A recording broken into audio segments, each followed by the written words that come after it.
നീലിമ സുധിയുടെ 50 ലക്ഷം രൂപ പറ്റിച്ചു കൊണ്ടുപോയി കാനഡയില് സുഖമായിട്ട് ജീവിക്കുമായിരിക്കും. അങ്ങനെ ഇരിക്കെയാണ് നീലിമ നാട്ടിലോട്ട് വരുന്നത്. സച്ചിയുടെ കാറിലായിരിക്കും നീലിമ എയർപോർട്ടിൽ നിന്ന് വരുന്നത്. എന്നാ സച്ചിക്ക് 50 ലക്ഷം രൂപ കൊണ്ടുപോയ ആ സ്ത്രീയാണിതെന്ന് അറിയാത്തത് കൊണ്ട് തന്നെ നല്ല രീതിക്ക് സംസാരിക്കുന്നൊക്കെയുണ്ട്. മേഡം എവിടുന്നാ വരുന്നേ എന്നൊക്കെ ചോദിച്ച് നല്ല പോലെ സംസാരിക്കാം. എന്നാ സച്ചിക്ക് ഇതൊന്നും അറിയില്ലല്ലോ. ഇതേ സമയത്ത് ചന്ദ്രയുടെ പ്രഷർ താങ്ങാനാവാതെയായിരിക്കും ശ്രുതിയാണെങ്കിൽ പാർക്ക് പോയി ചുമ്മാ ഇരിക്കുന്ന കാര്യമൊക്കെ എല്ലാവരും അറിഞ്ഞ് വലിയ പ്രശ്നമായതാണ്. അതുകൊണ്ട് തന്നെ ഇനി ഒരാളെ കീഴിൽ ജോലി ചെയ്യാൻ മോനെ വിടണ്ട, നിന്റെ അച്ഛൻ്റെ അടുത്ത് ഒരു ബിസിനസ് തുടങ്ങാൻ പൈസ കൊണ്ടുപോവാ എന്നൊക്കെ ശ്രുതിയുടെ അടുത്ത് നിർബന്ധമായിട്ട് പറയാണ്. ഇത്രയും നാളായിട്ട് നിന്റെ അച്ഛൻ നാട്ടിലോട്ടൊന്നും വന്നിട്ടില്ല. നീ പറഞ്ഞ എന്തായാലും സുധിക്ക് ബിസിനസ് തുടങ്ങി കൊടുക്കും, നീ പറയാത്ത കാരണ എന്നൊക്കെ പറഞ്ഞ് നിർബന്ധം പറയാണ്. എന്തായാലും അച്ഛൻ്റെ അടുത്ത് പൈസ തന്നേ പറ്റൂ എന്ന് ചന്ദ്ര ദേഷ്യത്തോടു കൂടി ശ്രുതിയുടെ അടുത്ത് പറയുന്നുണ്ട്. ആമേ ഞാൻ എന്തായാലും അച്ഛൻ്റെ അടുത്ത് പറയാ എന്നൊക്കെ സമാധാനിപ്പിക്കുന്നുണ്ട്. ശ്രുതിക്കാണെങ്കിൽ ഇതൊന്നും ഓർത്ത് ഉറക്കം പോലും വരുന്നുണ്ടായിരിക്കില്ല. ശ്രുതിയുടെ അടുത്ത് പറയുന്നുണ്ട്, നിനക്ക് 50 ലക്ഷം രൂപ തരാനില്ലേ ആ നീലിമ, അത് എങ്ങനെയെങ്കിലും വാങ്ങിച്ചെടുക്കണം. നമുക്ക് എന്തായാലും ഇന്ന് ട്രാവൽസിലോട്ടൊന്ന് പോകണം. അവിടെ പോയി കഴിഞ്ഞാൽ അവളുടെ അഡ്രസ്സ് കിട്ടുമല്ലോ. അങ്ങനെ നമുക്ക് അവളെ കോണ്ടാക്ട് ചെയ്ത് കാര്യങ്ങളെല്ലാം സംസാരിക്കാം എന്നൊക്കെ ആയിരിക്കും ശ്രുതിയുടെ മനസ്സിലിരിപ്പ്. ആ പൈസ കിട്ടിയാൽ എന്തായാലും നിലനിൽക്കാൻ പറ്റുമെന്ന് ശ്രുതിക്ക് മനസ്സിലാവുകയാണ്. അങ്ങനെ ട്രാവൽസ് പോയി അന്വേഷിക്കുന്നുണ്ട്. അങ്ങനെ പേരും ഫോട്ടോയും അങ്ങനെ ഡീറ്റെയിൽസ് എല്ലാം ശ്രുതി പറഞ്ഞു കൊടുക്കാണ്. എങ്ങനെയെങ്കിലും കാനഡയിലെ എന്തെങ്കിലും അഡ്രസ്സോ ഫോൺ നമ്പറോ ഒന്ന് കിട്ടുമായിരുന്നെങ്കിൽ വലിയ ഉപകാരമായേനെ.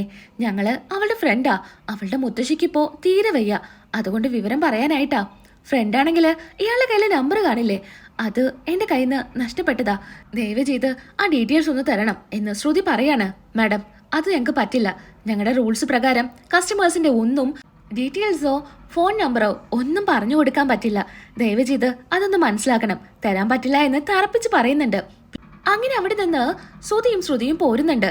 എങ്ങനെയെങ്കിലും എത്രയും വേഗം നീലിമയുടെ ഡീറ്റെയിൽസ് എല്ലാം കണ്ടെത്തി ആ 50 ലക്ഷം തിരികെ വാങ്ങിക്കാനായിട്ട് ശ്രുതി പല കാര്യങ്ങളും ചെയ്യുന്നുണ്ട്. എന്നാ സച്ചിയെ ഒരുപാട് അങ്ങ് ഇഷ്ടപ്പെട്ട കാരണം തന്നെ പിന്നീടുള്ള യാത്രകളിലെല്ലാം സച്ചിയുടെ വണ്ടിയായിരിക്കും നീലിമ വിളിക്കുന്നുണ്ടായിരിക്കാം. 3-4 ദിവസത്തെ ലീവിനായിരിക്കും നാട്ടിലോട്ട് വന്നിരിക്കാം. ഇവിടെ ഒരു സ്ഥലം രജിസ്റ്റർ ചെയ്യാനാണ് നീലിമ വന്നിരിക്കുന്നത്. അത് കഴിഞ്ഞാൽ തിരികെ കാനഡയിലോട്ട് തന്നെ പോവും. അങ്ങനെ നീലിമ പറയുന്നുണ്ട്, ഇവിടെ അടുത്ത് നല്ല പാർലർ എവിടെയെങ്കിലും ഉണ്ടെങ്കിൽ എന്നെ അവിടെ ഒന്ന് ഡ്രോപ്പ് ചെയ്യാനായിട്ട്. അങ്ങനെ സച്ചി പറയുന്നുണ്ട്, ആ ഇവിടെ ടൗണിൽ നല്ലൊരു പാർലർ ഉണ്ട്, ഞാൻ അവിടെ കൊണ്ടുവിടാം എന്ന് സച്ചി പറയുന്നുണ്ട്. എന്നാ മനസ്സിൽ സച്ചി ഇങ്ങനെ പറയാ, പൗഡർ ഇടത്തേക്ക് എന്തായാലും ഒരുപാട് പൈസ കിട്ടുന്നുണ്ട്, എന്റെ വക ഒരു കസ്റ്റമർ ആയിക്കോട്ടെ എന്ന് പറഞ്ഞ് നമ്മുടെ ശ്രുതിയുടെ അതേ പാർലറിലോട്ടായിരിക്കും നീലിമയെ കൊണ്ട് ഇറക്കുന്നത്.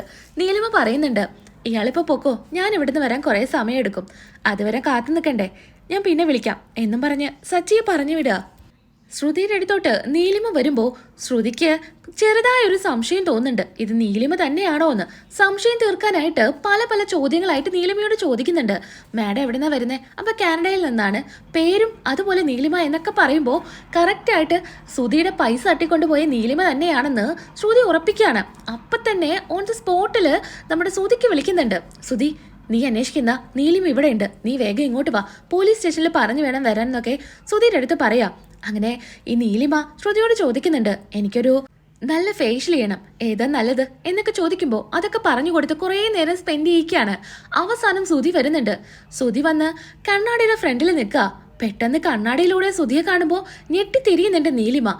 നീ എന്താ കരുതിയത്, എന്റെ 50 ലക്ഷം കൊണ്ട് നിനക്കങ്ങ് മുങ്ങായെന്നോ? മര്യാദയ്ക്ക് എന്റെ പൈസ തിരികെ തന്നോ, അല്ലെങ്കിൽ നീ ഇങ്ങനെയായിരിക്കില്ല ഇവിടുന്ന് പോവാ. അങ്ങനെ നീലിമ പറയുന്നുണ്ട്, മാറി നിൽക്ക്, നിങ്ങൾ എന്താ ഇവിടെ കാണിക്കുന്നേ എന്നൊക്കെ പറഞ്ഞ് പോവാൻ നേരത്ത് അവിടെ ഇരിക്കുന്ന കത്രിക എടുത്ത് നീലിമയ്ക്ക് നേരെ നീട്ടുന്നുണ്ട് ശ്രുതി. നീ എങ്ങോട്ടാ പോന്നേ, അവിടെ നിൽക്ക്, ഞാനേ ഈ ശ്രുതിയുടെ ഭാര്യയാ എന്നൊക്കെ പറയുമ്പോൾ ആകെ ഞെട്ടലോട് കൂടിയാണ് നീലിമ നിൽക്കുന്നത്. അപ്പൊ തന്നെ പോലീസുകാരും വരുന്നുണ്ട്. സർ ഇവരെന്നെ കൊല്ലാൻ ശ്രമിക്കുക എന്നൊക്കെ നീലിമ പറയുന്നുണ്ട്. നിങ്ങൾക്കെതിരെ ഒരു കേസ് ഇവിടെ ഉണ്ടല്ലോ, ഇയാളുടെ 50 ലക്ഷം രൂപ തട്ടിയെടുത്ത കേസ്, അതിനെക്കുറിച്ചുള്ള എല്ലാ ഡീറ്റെയിൽസും ഞങ്ങൾ എടുത്തിട്ടുണ്ട്. ഇപ്പൊ എന്തായാലും പോലീസ് സ്റ്റേഷനോട്ട് വാ, അവിടെ ചെന്ന് ബാക്കി കാര്യങ്ങൾ തീരുമാനിക്കാം. എന്താ സാർ ഞാൻ എന്റെ ലോയറെ വിളിക്കട്ടെ എന്നിട്ട് വരാം, ലോയറൊക്കെ അവിടെ ചെന്നിട്ട് വിളിക്കാം എന്നും പറഞ്ഞ് പോലീസുകാർ നീലിമയെ പോലീസ് സ്റ്റേഷനിലോട്ട് കൊണ്ടുപോവാണ്. അവിടെ എത്തിക്കഴിഞ്ഞ് നീലിമ പറയുന്നുണ്ട്, ഇയാള് വെറുതെ അതും ഇതൊക്കെ പറയാ, ഞാൻ ഇയാളുടെ പൈസ ഒന്നും തട്ടിയെടുത്തിട്ടില്ല, എല്ലാറ്റിനും തെളിവുണ്ട്, പിന്നെ നീ എന്തിനാ ഇങ്ങനെയൊക്കെ പറയുന്നേ, മര്യാദയ്ക്ക് ആ പൈസ തിരികെ കൊടുക്കുന്ന നല്ലത് എന്ന് പോലീസുകാരും പറയുന്നുണ്ട്. സാർ ഇയാള് വെറും ഫ്രോഡാ, ദേ നീലിമേ, മര്യാദയ്ക്ക് എന്റെ പൈസ തന്നോ, അല്ലെങ്കിൽ നീ തിരികെ കാനഡയിൽ പോവില്ല. സാർ പ്ലീസ്, എനിക്ക് 2 ദിവസം കഴിഞ്ഞാൽ തിരികെ പോവാനുള്ളതാ, കേസ് ഒന്നും രജിസ്റ്റർ ചെയ്യരുത് എന്നൊക്കെ നീലിമ പറയുന്നു. എല്ലാ കാര്യങ്ങളും തുറന്നങ്ങ് പറയുമ്പോൾ പിന്നീട് പിടിച്ചു നിൽക്കാനാവുന്നില്ല നീലിമയ്ക്ക്. ലോയറും വരുന്നുണ്ട്. ലോയറാണെങ്കിൽ എല്ലാം സംസാരിച്ച് കഴിയുമ്പോൾ നീലിമയെ മാറ്റി നിർത്തി സംസാരിക്കുന്നുണ്ട്. എന്തിനാ എല്ലാ കാര്യങ്ങളും തുറന്നു പറഞ്ഞത്? നിങ്ങൾക്ക് ബോധമുണ്ടോ? ആ സ്ത്രീയെ ഭയങ്കര ബുദ്ധിമതിയാ. അയാളുടെ ഭാര്യയാണെന്നല്ലേ പറഞ്ഞത്?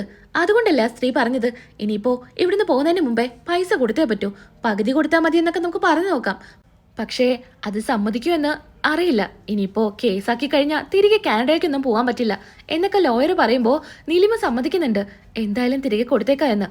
അങ്ങനെ ശ്രുതിയോടും പറയുന്നുണ്ട്, പകുതി പൈസ ഞാനിപ്പോൾ തരാം. പറ്റില്ല സാർ, പകുതി പൈസ കിട്ടിയിട്ട് ഒരു കാര്യവുമില്ല, ഞങ്ങൾക്ക് മുഴുവൻ പൈസ വേണം.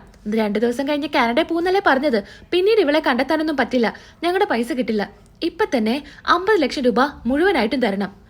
അത് ശരിയാ, മുഴുവൻ പൈസയും കൊടുക്ക്, പിന്നെ ആ പ്രശ്നങ്ങളില്ലല്ലോ എന്ന് പോലീസുകാരും പറയുന്നുണ്ട്. സാർ അത്രയും വലിയ തുക പെട്ടെന്ന് അറേഞ്ച് ചെയ്യാൻ ബുദ്ധിമുട്ടല്ലേ, അതുകൊണ്ട് കുറച്ച് സമയം വേണം. അതൊന്നും പറ്റില്ല, ഇപ്പം തന്നെ എനിക്ക് പൈസ കിട്ടിയേ പറ്റൂ എന്ന് ശ്രുതിയും പറയുന്നുണ്ട്. പിന്നീടായിട്ട് ശ്രുതി ഒരു കാര്യം കൂടെ പറയുന്നുണ്ട്.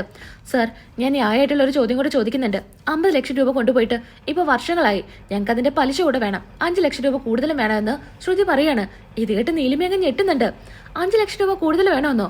അതൊന്നും തരാൻ പറ്റില്ല, 50 ലക്ഷം തന്നെ തരാൻ പറ്റുമെന്ന് നീലിമ പറയുന്നു. പറ്റില്ല സാർ, എനിക്ക് 5 ലക്ഷം രൂപ കൂടെ കൂടുതൽ വേണമെന്ന് പറയുമ്പോൾ നീലിമ സമ്മതിക്കുകയാണ്. അങ്ങനെ 55 ലക്ഷം രൂപ നീലിമയുടെ കയ്യിൽ നിന്ന് ശ്രുതി വാങ്ങിക്കുന്നുണ്ട്. ഇതേ സമയത്താണെങ്കിൽ സച്ചി രേവതിയും അതേ പോലീസ് സ്റ്റേഷനിൽ കാണും. രേവതിയുടെ സ്കൂട്ടി നോ പാർക്കിങ്ങിൽ പാർക്ക് ചെയ്തുകൊണ്ട് പോലീസുകാരെ എടുത്തോണ്ട് വന്നതാണ്. അത് തിരികെ എടുക്കാനായിട്ടാണ് സച്ചി രേവതിയും പോലീസ് സ്റ്റേഷന്റെ വെളിയിൽ നിൽക്കുന്നത്. എന്നാൽ പരസ്പരം രണ്ടുപേരും കാണുന്നുണ്ടായിരിക്കില്ല.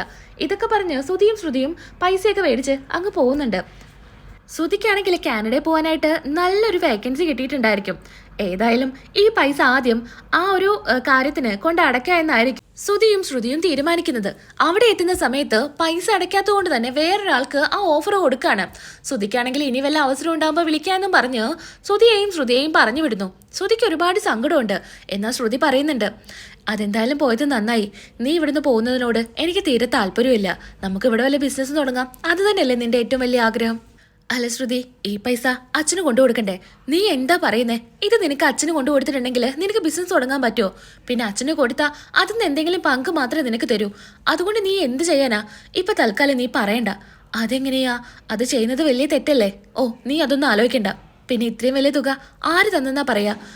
അതച്ഛൻ മലേഷ്യന്ന് അയച്ചതാണെന്ന് ഞാൻ പറഞ്ഞോളാം. മലേഷ്യയിലെ ജയിലിൽ കിടക്കുന്ന നിന്റെ അച്ഛൻ എങ്ങനെ അയച്ചു എന്നാ പറയാ? അതൊക്കെ ഞാൻ എന്തെങ്കിലും പറഞ്ഞോളാം. ഇപ്പൊ തൽക്കാലം അങ്ങനെ പറഞ്ഞാൽ മതി.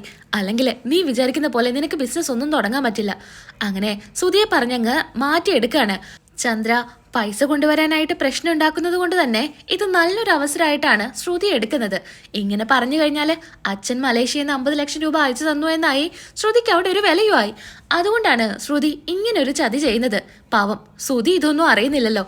അങ്ങനെ ഈ പൈസ വെച്ച് എന്ത് ബിസിനസ് തുടങ്ങാ എന്നൊക്കെ ആലോചിച്ച് അവസാനം ഒരു ഹോം അപ്ലയൻസസ് ആണ് തുടങ്ങുന്നത്. തുടങ്ങുവല്ല, സച്ചി കാരണം കുറഞ്ഞ വിലയ്ക്ക് ഒരു കട കിട്ടുന്നതാണ്.